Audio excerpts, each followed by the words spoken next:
China's workers have some of the longest working hours in the world. Those hours continue to rise year over year and has a serious effect on their mental, physical, and family health. This brutal Chinese work culture is so common that there is a name for it: 996. 9 a.m. to 9 p.m., 6 days a week. It's an indication of the brutal work culture that has been adopted by tech companies like Huawei, Alibaba, and Tencent. 2 years ago in March 2019, an anti-996 movement emerged out of developers working at China's rising tech companies. Over 200,000 people participated, and it led to a serious backlash towards tech leaders like Jack Ma. Jack did not help his case much when he opened his big Jack Ma mouth and said, "It's great to work 996. I have previously done a video about 996. If you've not seen that, go check it out. But for this video, I want to look at some of the big trends causing white-collar workers in China and some other Confucian-influenced cultures to find themselves in the office much longer. But first, let us talk about the Patreon. For those who have not signed up to the early access tier, I want to call out a few of the videos queued up and waiting to be released right now, as of this recording, but can be watched. I have one right now on Chinese parenting tropes, another comparing TSMC and AWS, and another soon coming about the Singaporean foreign talents scheme. So head on over to the Patreon page and take a look. I deeply appreciate anything you'd be able to sign up for. Thanks, and on with the show. Chinese, much like their American brethren, work long hours. In 2012, a survey found that Chinese workers work an average of 8.38 hours a day. 30% of them work over 10 hours a day, and a significant percent work over 15 hours a day. These working hours are on an upwards trend. From 2008 to 2018, the time that working men and women have spent in the office increased 22%. Worse yet, the people who tend to work the longest and hardest in the office also tend to live furthest away from their workplace. A few years ago, they did an interesting study in Shanghai using geolocation data to track people's daily movements between work and home. They first figured out where a person spent the majority of their daytime and nighttime hours and tracked where they went and how long it took there. They found that people who work at universities, in manufacturing, or in other such industries tended to work fewer hours and have shorter commutes, the normal sounding 9-5-5 schedule, or an unstructured freelance hour schedule. Why? Universities have dorms and student housing as they were endowed by the government, and manufacturing districts tend to be cheaper because they aren't as nice and fancy, so workers can buy housing close by.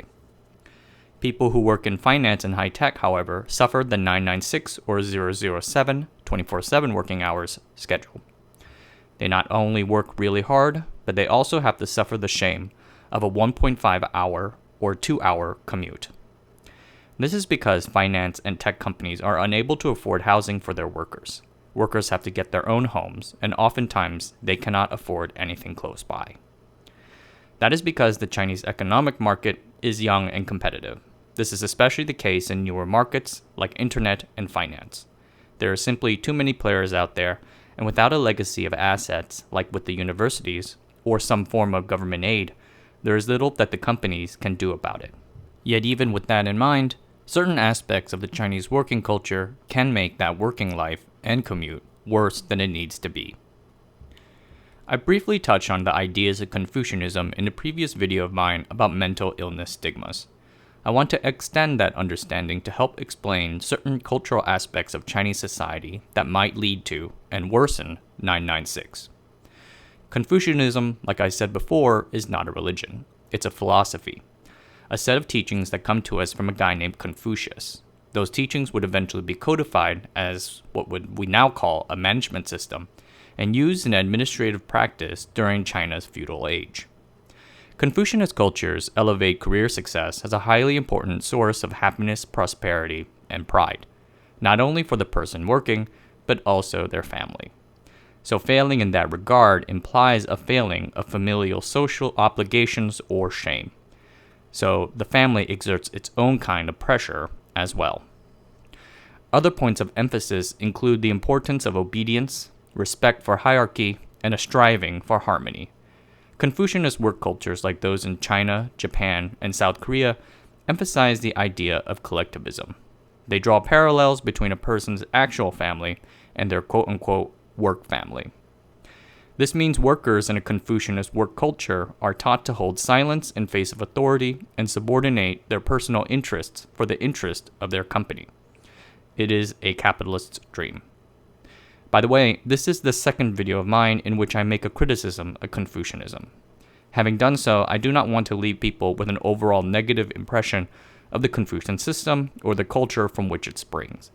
Same as with everything else, there are its ups and downs. I promise to do a video soon highlighting the good of Confucianism, and I hope you would watch that. Many Chinese workers in the big cities are not official residents of the cities they live in. Rather, many are migrants, people who were born elsewhere and came to big cities like Shanghai and Beijing to work. Their work is what allows them to stay. Were they to lose their job, they lose virtually their way of life. This migrant system is slowly being reformed, but remains in place for large Tier 1 cities like Beijing and Shanghai. Even so, there remains the issue that the Chinese social safety net is poor regardless where your residency is located. There is no pension, healthcare benefit, or unemployment that people can fall back on, so they very often need that job in order to stay afloat, even if they live in that particular city. Management knows this and exercises power over others by constantly expecting their staff to show respect for their authority. This can be in the form of little gifts from subordinate to boss, sometimes called guangxi, or it can be in the form of scheduling overtime randomly, injecting uncertainty into workers' lives. This uncertainty is especially bad. 996 workers complain about low pay and the lack of dignity, yes, but the thing that most often gets to them is not knowing when they would be required to work overtime. Worse yet is the possibility that they will stop receiving work. Then, during the job performance review, get asked why they did not have anything get done. All those decisions are up to their boss.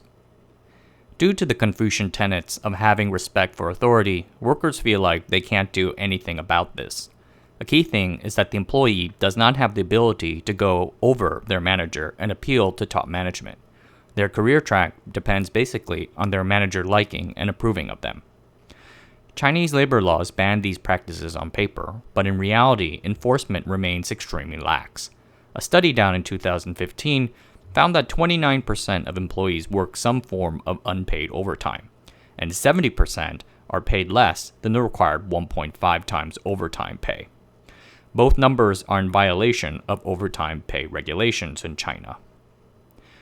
Overwork, corporation abuse, and overtime affects everyone. But women and middle-aged employees can often find themselves especially put upon. Female labor participation in China is high. 70% of women want to work and have a job, and it's good that they are able to have that opportunity to contribute. Representation at the higher ranks is better than in most countries. Many of China's most powerful corporate executives are women. But there remain substantial challenges for women in the larger Chinese workforce, especially those who want a family life. In China, the burden of family life largely falls upon women. They perform a majority, measured at some studies to be 76%, of the unpaid care work required to care for a family. Household work that goes beyond just that required to raise a kid. This is also about necessary housework and personal care. The demands of work are partially responsible for pushing the marriage age for China's women workers further back and the birth rate further down. They are often seen by bosses as not living up to the, quote, ideal worker, quote, standard because of the potential of them starting a family. So they need to work harder and longer to make up for this perceived shortcoming, one that is not their fault. Middle-aged employees in China struggle to find work because they are also not perceived to be the ideal employee. They often have more family responsibilities to which they need to give their time and effort. Employees often see such obligations as taking away from their time at the office. Furthermore, them being older often means more health issues to consider than their younger cohorts. Many older workers also grew up in an age when China's economy worked differently. They had been blue-collar workers in factories or manufacturing or the like. The The economy has changed a lot since then, going from making things to digital bits and bytes within 10 or 20 years. I largely grew up within the internet, and this new TikTok thing utterly baffles me. Can't imagine how that might feel for a person who did not even have that growing up. Overwork and overtime is not an exclusive Chinese problem. Commonalities can be also found in countries that share Confucian traditions like Japan, South Korea, and Taiwan. But there are certain aspects of the Chinese working culture and societal structure that encourage the worsening of this problem. The lack of work-life balance, the weak social safety net, the strong focus on economic growth, and the government's restrictions on assembly make it harder for put-upon workers to demonstrate their discontent with their lot in life. During the first Industrial Revolution in the US and UK, workers frequently worked overtime and hours rose until the workers' movements brought those back down for a time. China's developing economy means that workers' working hours are still on the rise. The country's GDP per capita remains far below that which can be found in the US and UK, which means there is a much more work ahead for Chinese workers. Without a coherent policy response by the government, this trend of overwork and overtime seems likely to continue. Alright everyone, take care of yourselves out there. It's crazy times. Stay safe.